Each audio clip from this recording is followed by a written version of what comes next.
Did you know that your plants don't just depend on water, sunlight, and nutrients, but also on the moon? Yes, that very same moon we watch on clear nights directly influences how roots, stems, flowers, and even the flavor of fruits develop.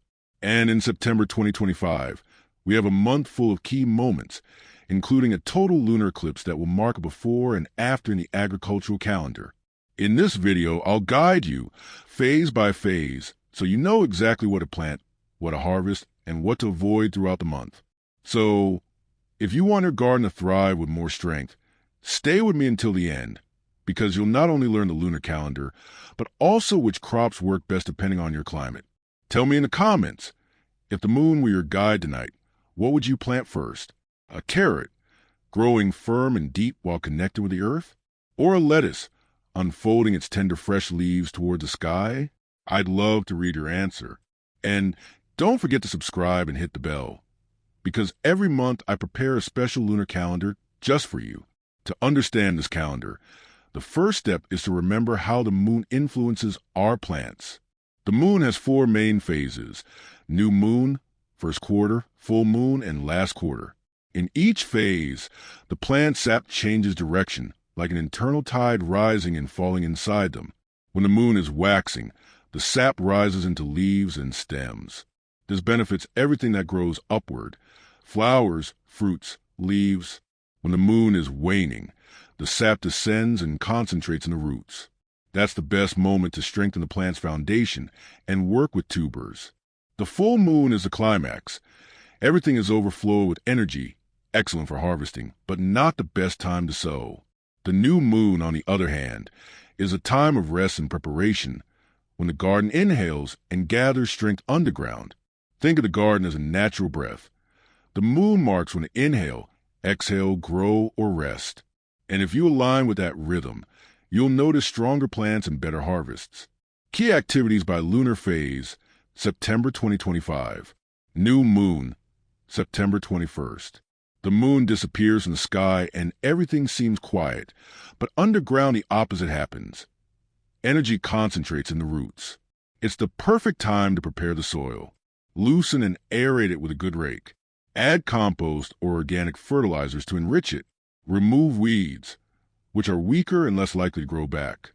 Recommended crops: root vegetables and tubers like carrots, beets, or sweet potatoes. Key concept: rest and preparation. The garden is inhaling strength. First quarter, September 29th. Sap starts to rise strongly, feeding leaves, stems, and flowers. This is when you should sow everything that grows above ground. Leaf crops: Swiss chard, lettuce, cauliflower. Fruit crops: beans, tomatoes, peas. Ideal for transplanting seedlings and applying foliar fertilizers. This is a time of expansion, vigorous growth, and vitality. Key concept: energy rising upward, the garden exhales life. Full moon, September 7th. This month brings something very special: a total lunar eclipse. It will happen on September 7th, visible mainly in Africa, Europe, Oceania, and Asia. That day, listen carefully. Don't work in your garden. No sowing, no pruning, no transplanting, no harvesting. Eclipses are moments of energetic imbalance, and plants feel it just as we do. But before and after the eclipse, the full moon remains powerful. It's the time to harvest fruits and vegetables at their peak flavor and juiciness. Collect seeds for future planting. Take cuttings to reproduce plants. Key concept: maturity and harvest, the climax of the cycle. Last quarter, September 14th. In this phase, energy starts moving downward. Sap descends and plants strengthen their roots. Here's what to do: sow root crops: radishes, carrots, beets, sweet potatoes. Transplant: roots anchor more firmly into the soil. Prune: plants heal better and lose less sap. Fertilize soil and prepare compost. Key concept: strengthening and cleansing.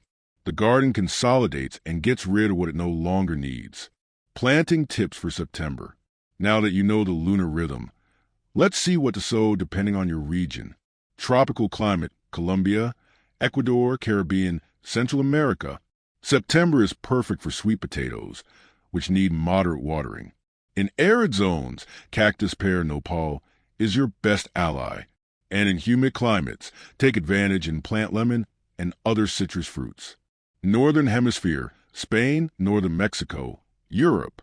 With autumn beginning, use the cool weather plant Swiss chard, which grows quickly.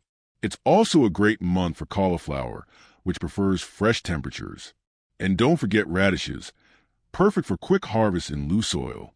Southern Hemisphere, Chile, Argentina, Uruguay. September marks the last chance to sow beans before the dry season arrives. It's also a good time to plant fruit trees like guava, which love the sun. And don't forget hardy herbs like thyme, ideal for warmer climates.